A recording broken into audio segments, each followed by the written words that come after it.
We talk in sports about a lot of things that don't actually matter. We just do.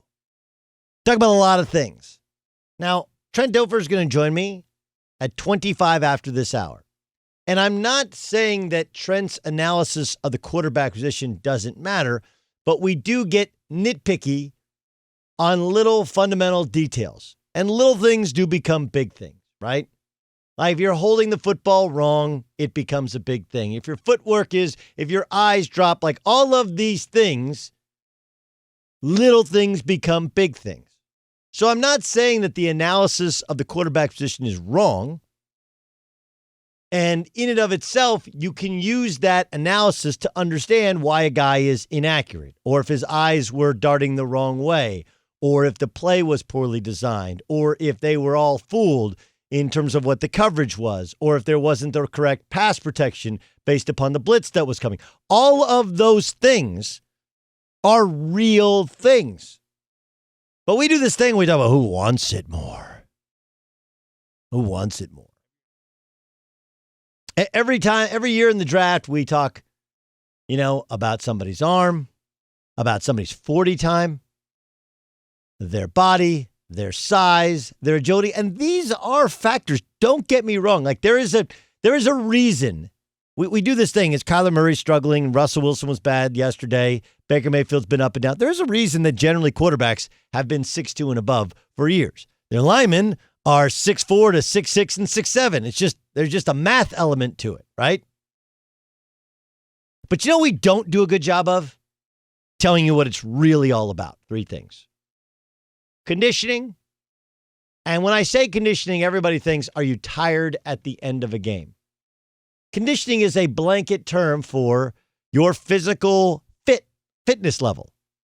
Yes, if you're tired, you're going to play tired. You're going to make bad decisions. Your ball is not going to be the same. You're not going to run the same routes. You're not going to play with the same energy, right? Conditioning doesn't just mean fourth quarter. It's the entire game. How's your body?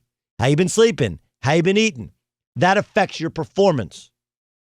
Anyone who says otherwise is a complete denier of science, right? Like if you're denying that science, then you're denying all science. Well, we were kids. We just go and eat some Pop-Tarts, grab a Coke and a hot dog and go play. Yeah, well, you thought you were playing hard then. Now you're playing against better competition for longer stretches with tougher rules, and what you are, what you eat. Like all of these things are in fact real. Conditioning is a fact. Coaching is a major issue. We talked about it last week with the Eagles, in that you lose your play caller, and now he's calling plays for the Colts, and the Colts offense, despite having a quarterback that by all accounts appears washed up, and they're more than competitive, they're probably going to win their division, it shows who the true brains of the offensive operation was. I mean, no greater juxtaposition of coaches than what we saw in LA yesterday between the Chargers and the Patriots. There is absolutely no reason on paper that the Patriots should beat the Chargers outside of having an inexperienced quarterback. And despite the fact they had, did you guys know, did anybody look at the stats? Did you know that the Patriots quarterback Cam Newton didn't throw for 100 yards and they won 45-0? It was a coaching mismatch of epic proportions. Coaching matters. There's a reason that the same teams are always in the same position. Their franchises, their quarterbacks, but also their coaches. But you know what the biggest key to the whole thing is? Confidence. Confidence. Life will kick your ass. Sports, even more so. Because sports, they don't really care. And the story in Philadelphia should be about a guy who has completely lost his confidence and about an organization and a coaching staff that is clueless on how to rebuild it. If you have a quarterback who has a crisis in confidence, do you know what you should never do? You should never draft another quarterback in the second round of the draft. You just shouldn't. This was Carson Wentz asked after the game if he was bothered by the team drafting Jalen Hurts. No, I'm not the type to worry about and look over my shoulder or any of those things. I think at the end of the day, I can play better. We can, as a team and as an offense especially, play better.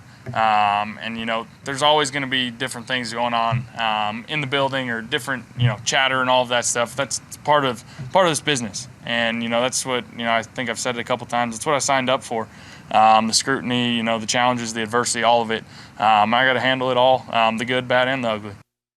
That sounds good, okay? But the reality is that when Peyton Manning was the quarterback of the Indianapolis Colts, widely considered the best quarterback of all time, anytime they drafted a quarterback 4th, 5th, 6th, 7th round, he would call their general manager and say, "What in the actual F are you doing? Who is this guy?"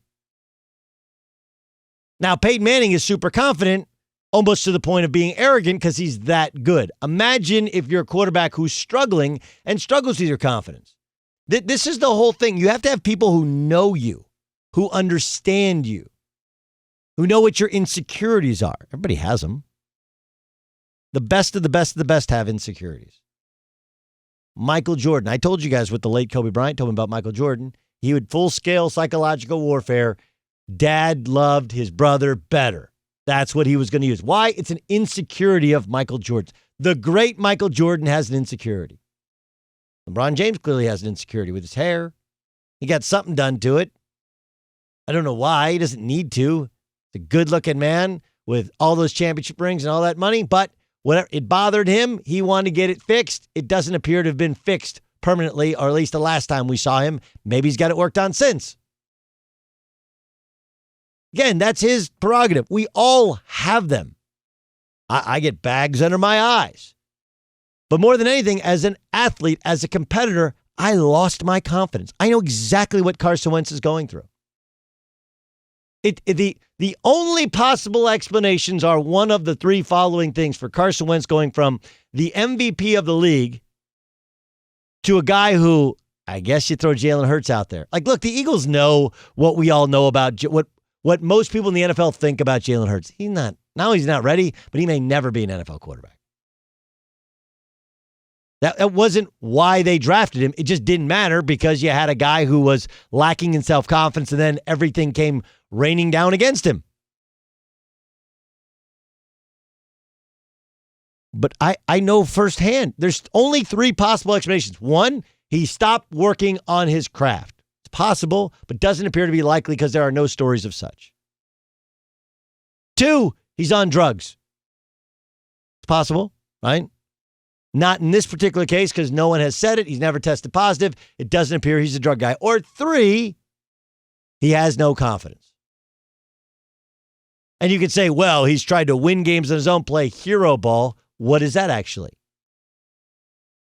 It's covering up for an insecurity. You're scared you're going to get hit. You don't trust your line.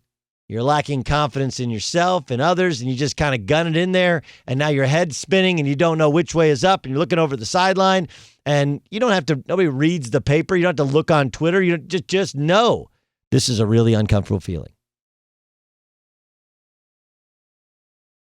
And you can get it back, but it's a lot of work. It's a lot of work.